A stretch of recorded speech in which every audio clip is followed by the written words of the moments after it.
fish pan, ano, wala nang makitang isda. Natakloban na ng parang gabi. Makati daw yan, yung parang gabi na yan. Pero namumulaklak, ano ho.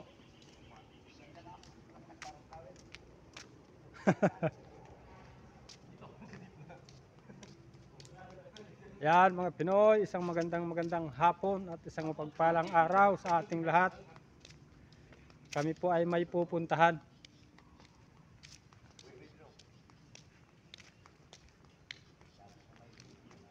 Nagbablog ako. May YouTube channel ako, Manoy. Boy Pinoy TV. Channel ko sa YouTube. Iyo po. Pwede mo taklok-tak pa yan. Pag na-monetize na. Pero kakaunti pa ang ano ko, subscriber. Ano lang, tiyaga-tiyaga lang. 1,000, mga saka 4,000 watts hour. Mamomonetize na.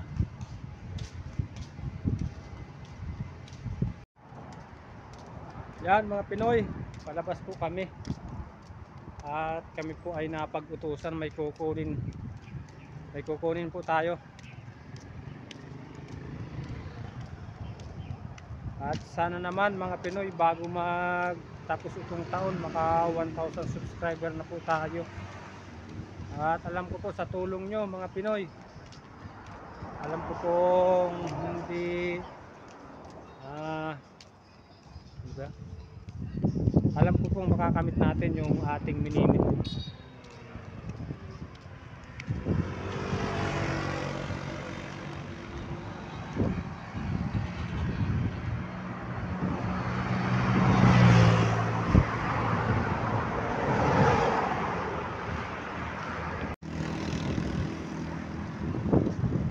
Takbo. Bilis naman. Pag tingin ko wala pa, nandiyan na agad.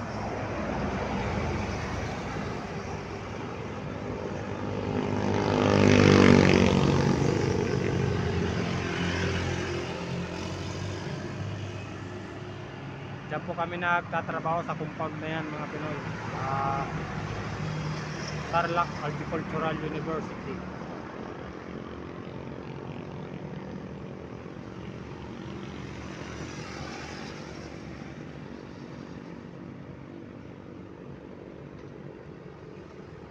Ano sa natin, truck?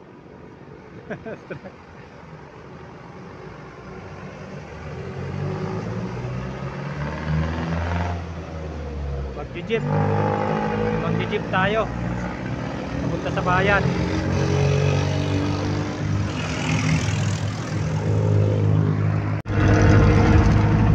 Yan mga Pinoy, nakasakay na po kami papunta ng bayan ng Santa Ignacia mga Pinoy, dito po sa Tarlac.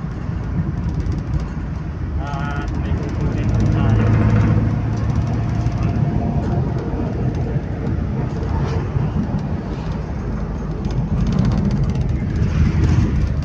Yun, i-update ko po sa inyo mga Pinoy pag nandun na tayo. Yan mga Pinoy, nandito na po tayo. At hintay-hintay lang po natin yung ating kasama. Nandito po tayo sa Santa Ignacia. Dito pa rin po tayo sa Tarlac. Bali na pag-utusan lang po tayo ng ating foreman na kumuha ng ng padala. Ayan po, nasa Palawan tayo mga Pinoy. Yung kinukuha po nating padala, yung sildo naming mga construction worker mga Pinoy.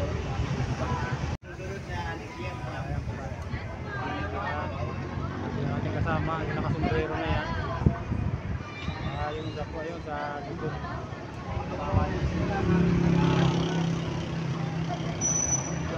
Mapapasin ng tao. Iwala na.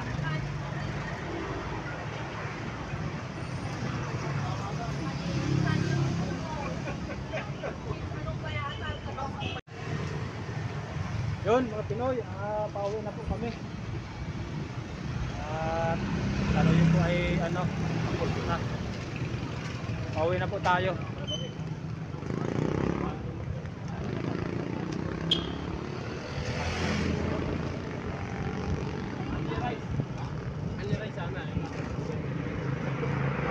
Only rice ba dyan? Only rice? Ano yung only rice? Oh, just nung magukay kami. Hindi eh. Oh, diyan kami kumain nun. Nung magukay kami doon. Aliras, bakit hindi kayo binigyan? Hindi, ano, dami na namin nakain. May madami pa kami ulam. Only rice. Sabi na, wala na po kami madami na sain. 5 minutes. Ano, nag-antay kami. Ayan mga Pinoy, only rice daw po dyan sa ano yan? Hot girl ba yan? Hot grill. Yun, hot grill. Ayun mga Pinoy. At tayo may pera, papasok tayo dyan at only rice po dyan. Dyan tayo kakain, ubusin natin yung kanin nila. Aliras na, wala na yung ibibigay. Yun. Tutong. Tutong. Totong na lang. Ayun mga Pinoy, at kami po ay pauwi na. At yung ating pong kinuhang pera doon sa Palawan, yun po ay sahod ng mga taong ano, yung mga construction worker na kagaya natin mga Pinoy. Kagaya ko po. At yung ating ibang mga kasama. Napag-utusan lang po tayo na tayo ang kumuha. Sa ngayon po, uuwi tayo ng maaga at sahod ng ating mga kasama.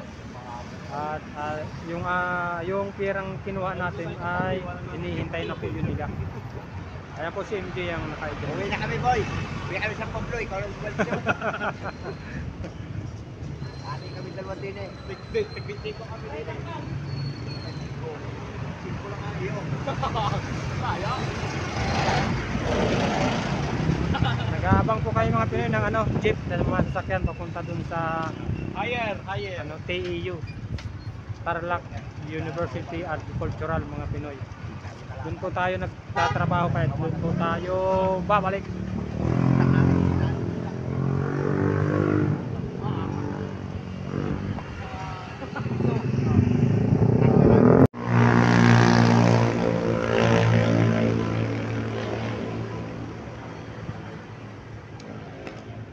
Yan mga Pinoy, nandito na po kami.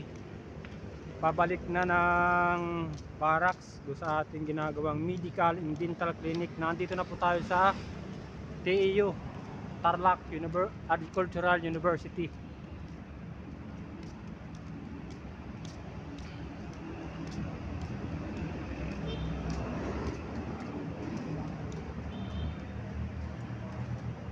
At ayan po yung ating ano, kasama. Ayan, nasa unahan natin.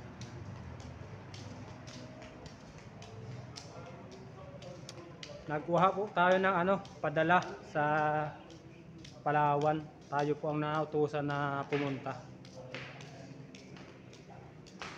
Bale, sahod yun ng ating mga kasamahan, mga Pinoy. At sahod na rin ni Boy Pinoy na andun pa po.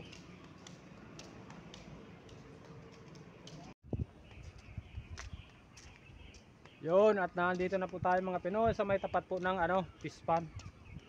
At sa wakas, may nagpadala din kay Boy Pinoy sa Palawan. Tayo po ay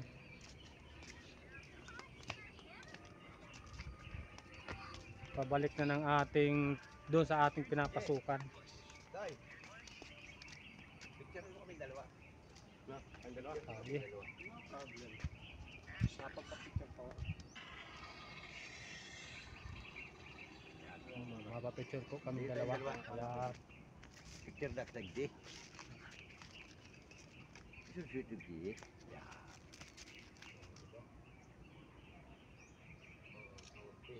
O isa pa dili para dala yung view. Doon ka. Saan? Saan ba? Paparin eh. Ganyan, sa view. yan. Ulit. Kuha yung dagat. Wait lang. Yan. Oh, di ba? Kuha yung dagat. Ayun mga Pinoy, may nagpa-picture na po sa atin. Oh, Oh, Yan nagka-picture sa ating... sikat na po si Boy Pinoy. Mayroon na nagpapa-picture. Hindi po, yan po yung ating magiting na katulong sa ano sa construction sa diyan sa aming ginagawa. Second foreman. Yan, second foreman po siya. Siya po yung ating kasama paggawa nung ano padala.